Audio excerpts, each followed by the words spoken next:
골프의 제왕이라고 부르는 아놀드 파마의 이야기입니다. 그가 67세 때 후두암에 걸려서 수술을 받게 됩니다.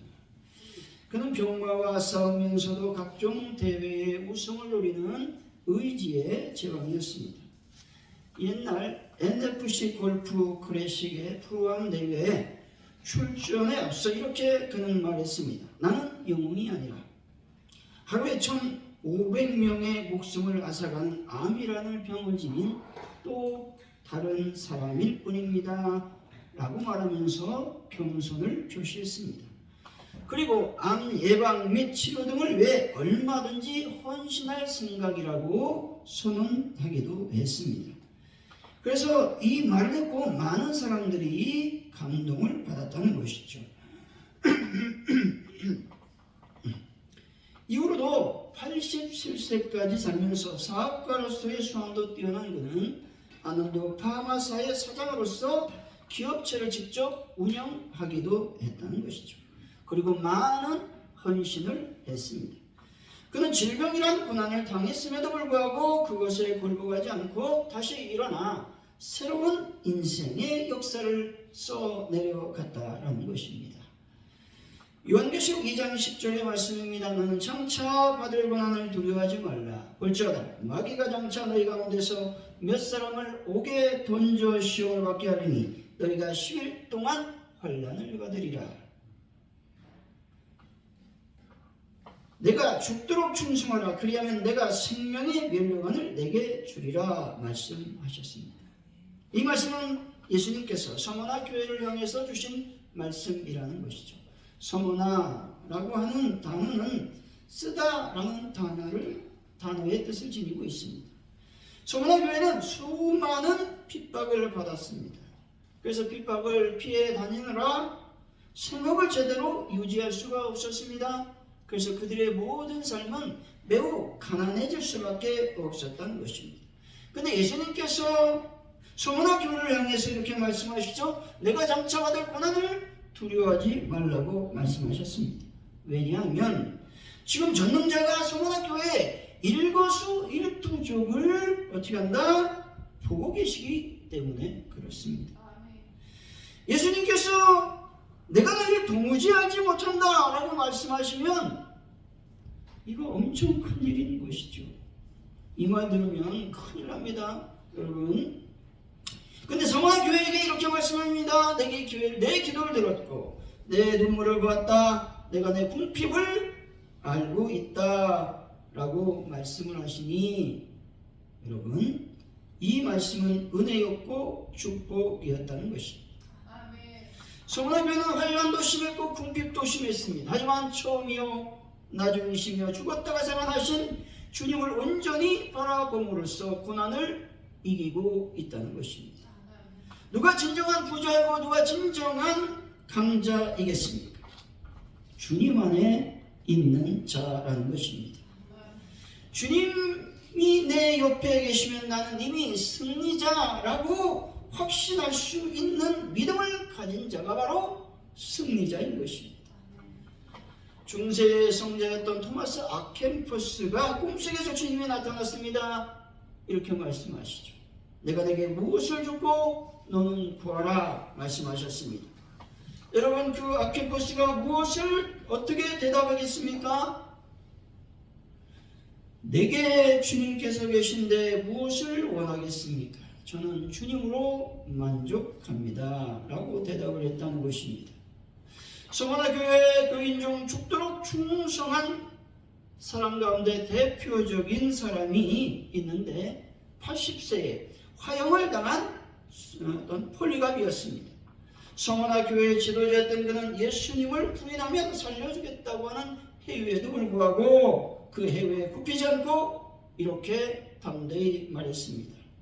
80년 동안 주께서는 나를 한 번도 부인한 적이 없으십니다. 그런데 내가 이제 와서 어떻게 주님을 부인하겠습니까? 라고 말했다는 것입니다. 사랑하는 성도 여러분, 어떤 고난과 핍박이 온다 할지라도 오직 주님만을 믿고 의지하여 생명의 면류관을 받는 귀한 분들이 되시기를 예수 이름으로 간절히 축원드립니다. 오늘 오늘 본문은 의를 위해 고난받으셨으나 부활하사 영광의 자리에 오르신 예수 그리스도의 모범에 대해서 말씀하고 있습니다. 그럼으로써 고난에 동참해 그러한 그리스도를 본받도록 촉구하고 있는 것입니다. 다시 말해 예수 그리스도께서는 의인으로서 불의한 자를 대신하여 십자가에 달려 죽임을 당하는 고난을 당하셨다는 것입니다. 심지어 노아시대에 불순종하는 자들, 즉 현대 옥에 있는 영들에게까지 그리스도가 주이심을 선포하셨다는 것입니다. 이런 사실을 언급함으로써 성도들이 고난 중에 선을 행하고 예수 그리스도가 주이심을 전파할 것을 다시 한번 강조하고 있는 것입니다.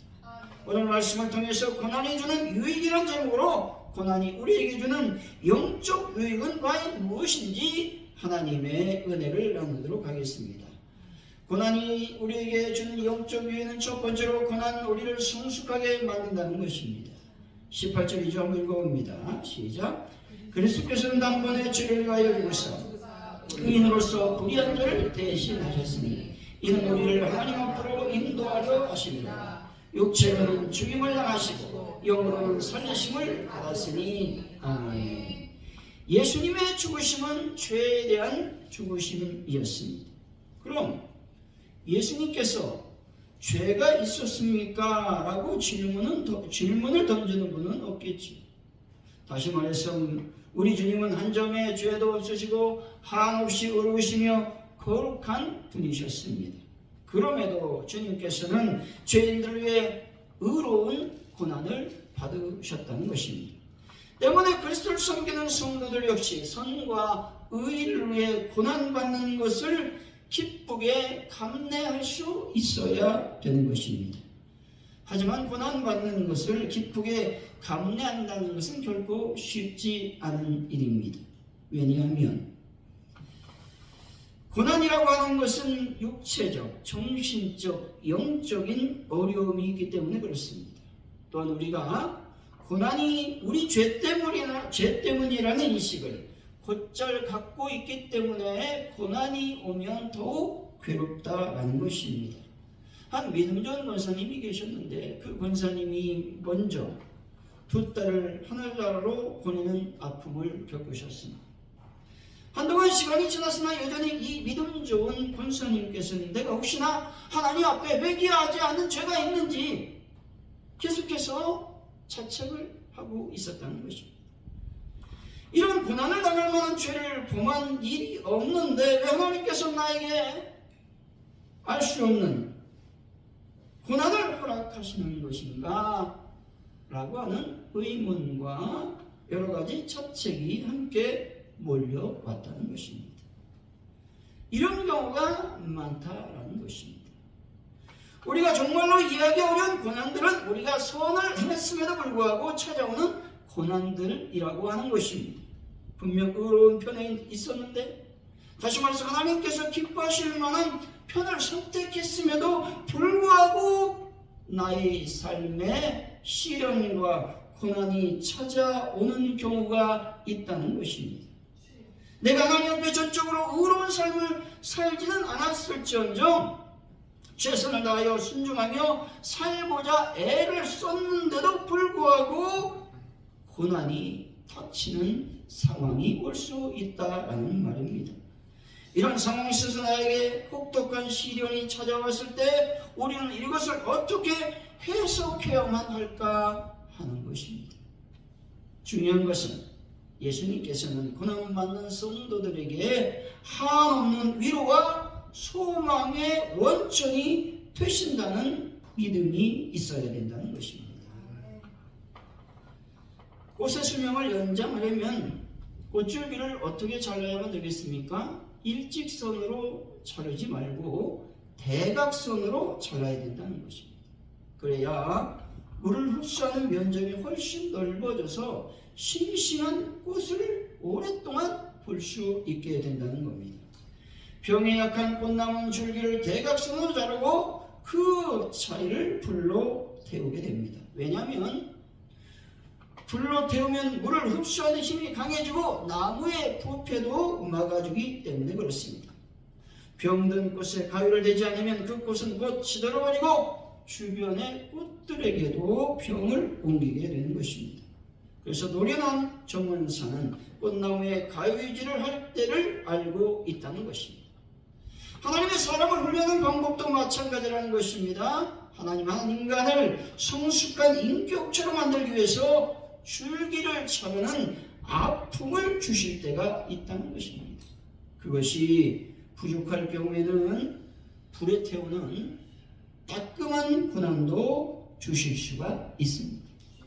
시편 119편 67절입니다. 고난 당하기 전에 내가 그릇 행하였더니 이제는 주의 말씀을 지키나이다 말씀합니다.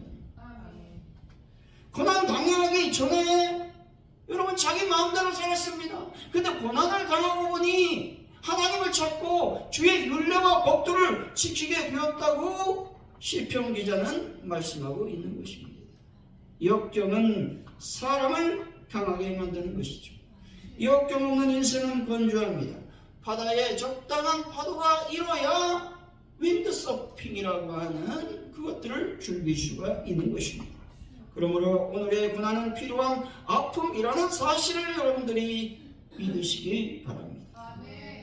고난이 두려워 피하려는 사람들에게 역경은 거대한 파도처럼 느껴질 수밖에 없다는 것입니다. 스코틀랜드의 마티슨이라고 하는 분이 계셨는데 이분이 이렇게 말했습니다. 과거의 의인들에게 가장 잊지 못할 풍요의 자리가 어디였던가 물어보라. 그들의 대답은 내가 엎드렸던 차가운 바닥이라고 답할 것이다. 아브라함에게 물어보라. 모리아 번제단을 가리키리라. 요셉에게 물어보라. 차가운 감옥을 가리키리라. 모세에게 물어보라. 생사의 고비를 넘긴 나일강을 가리키리라. 룻에게 물어보라. 허리가 아프도록 이삭을 줬던 밭에 자기의 기념비를 세울 것이다. 다윗에게 물어보라. 그의 노래는 밤에 지어졌다고 말할 것이다.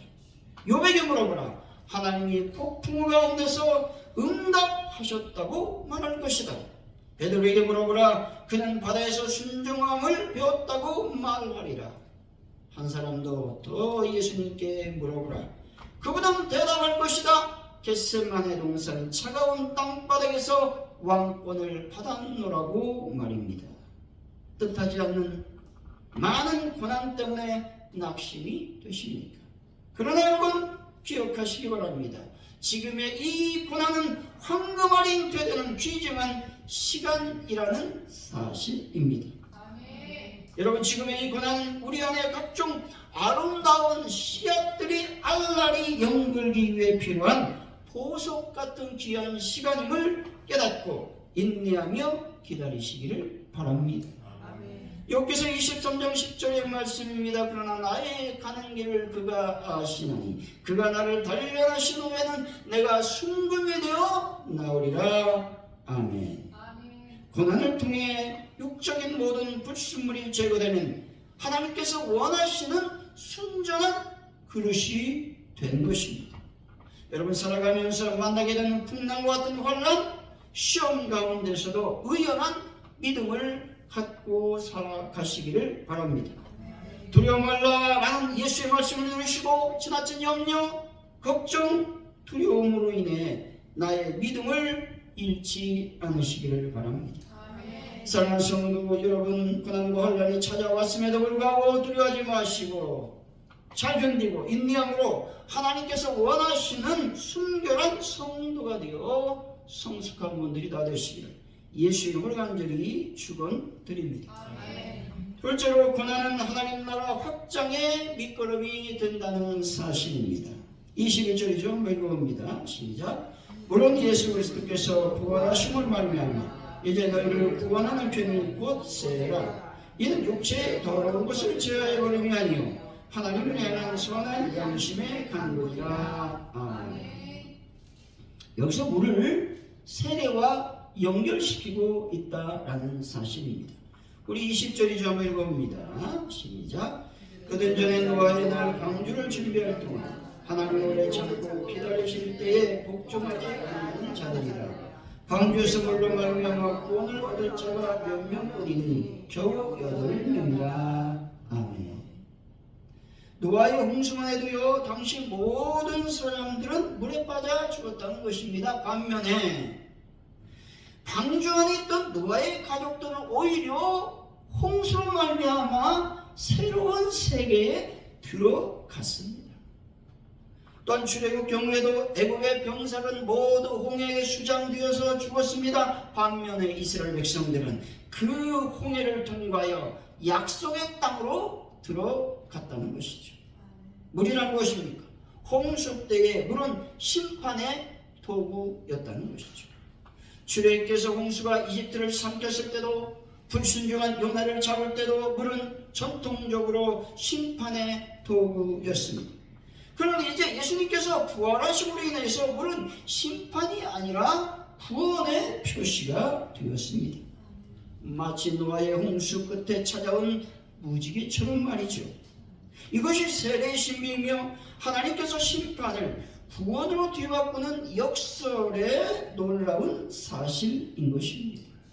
물과 새를 연결시키는 것은 장차 있을 불심판을 예표하고 있다는 것입니다. 다시 말해서 여러분, 늘 심판으로 옛세계는, 불심판으로 옛세계는 모두 불타 멸망하는 반면에 성도들은 그 가운데를 통과하여 새하늘과 새 땅에 들어간다는 사실을 여러분들이 믿으시기 바랍니다.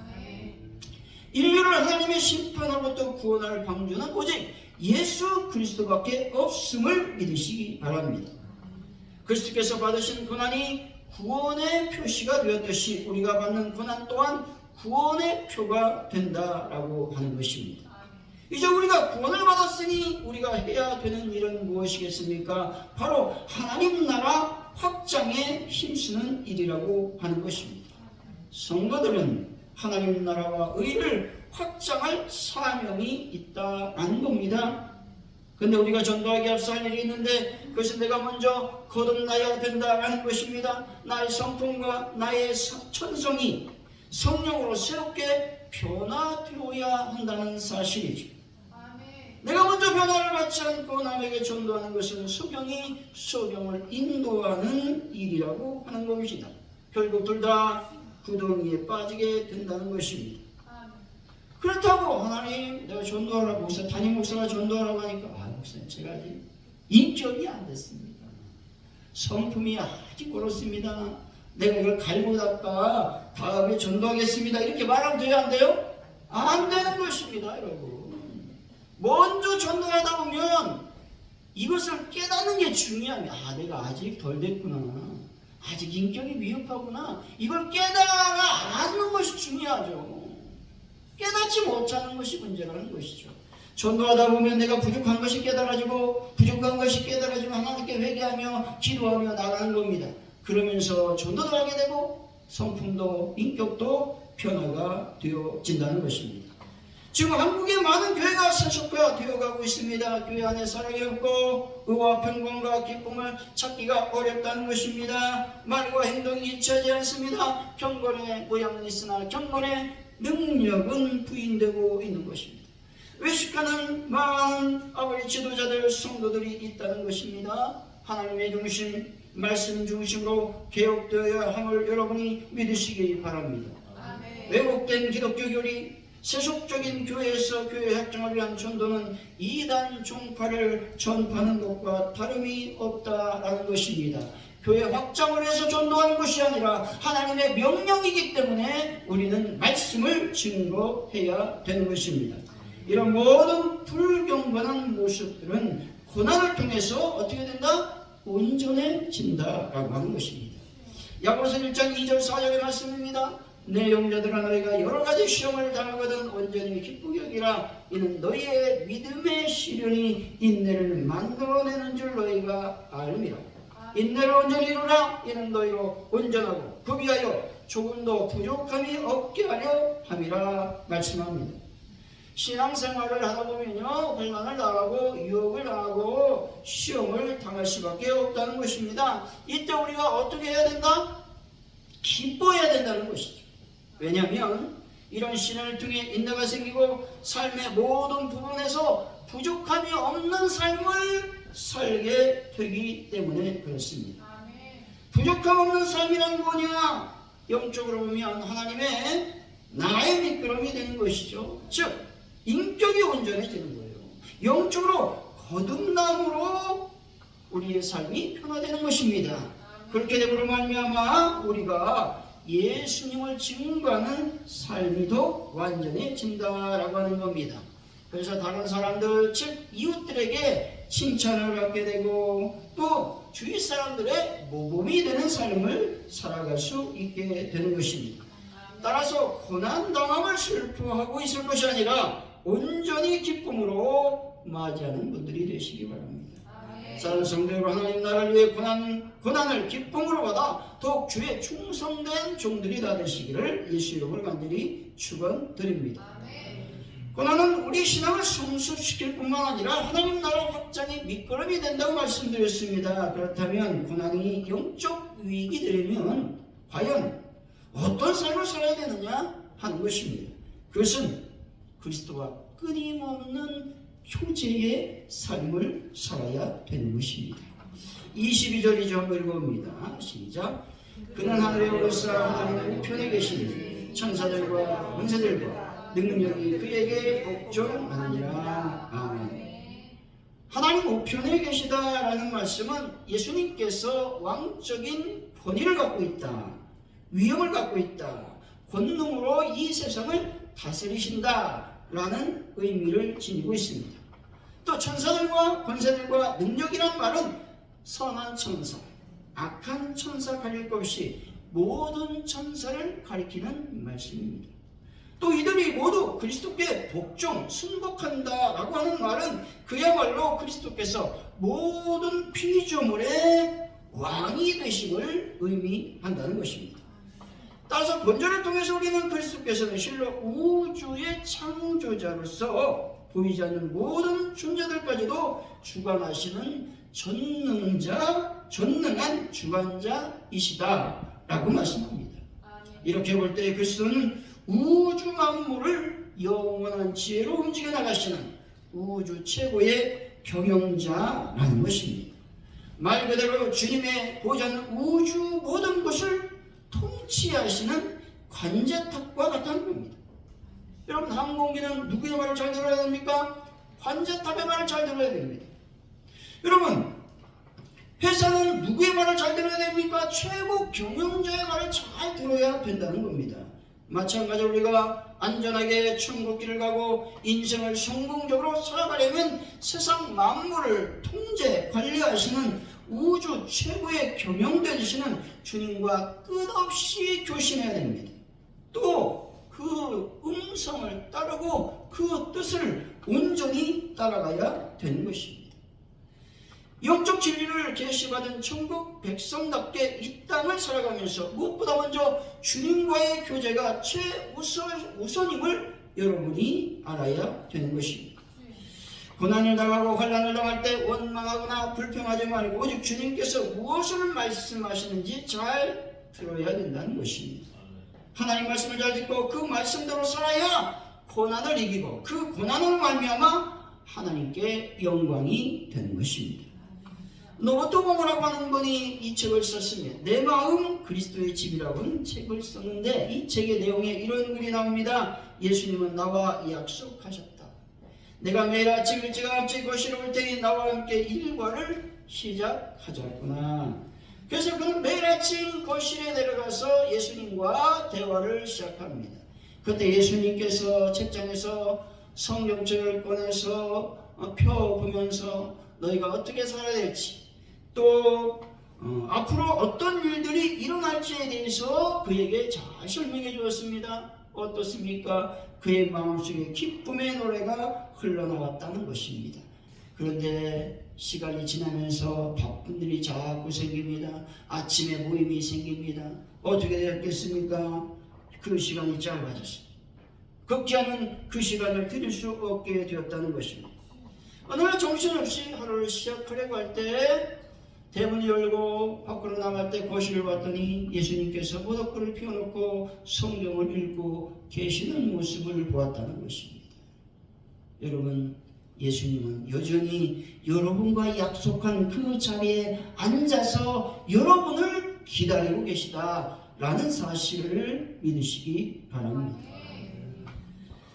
여러분, 주님을 손님처럼 모시지 마시고 주인처럼 모시기 바랍니다. 하루 일과를 시작하기 전에 주님과 깊은 교제의 시간을 많이 갖는 분들이 되시기 바랍니다. 결론적으로 고난이 주는 유익은 우리의 신앙을 성숙시키며 하나님 나라를 확장시킨다는 겁니다. 고난을 통해 영적 유익을 얻으려면 주님과 친밀한 교제를 가져야 하는 것입니다. 사랑하는 성도 여러분, 예수님과 친밀한 교제를 가짐으로 고난을 통해 성숙한 신앙을 갖고 복음을 증거하는 분들이 다 되시기를 예수님을 간절히 축원드립니다. 기도합니다. 할렐루야. 하나님 감사합니다. 고난이 올 때 원망하거나 불평하지 말고 참으로 영적 성숙의 기회와 하나님 나라의 확장의 기회를 삼는 저희들이 되게 하여 주옵소서. 주님과 끊임없는 교제의 시간을 끊이지 말고 날마다 주님과 교제하는 삶을 살아갈 수 있도록 도와주옵소서. 감사합니다. 예수님의 이름으로 기도하옵나이다. 아멘.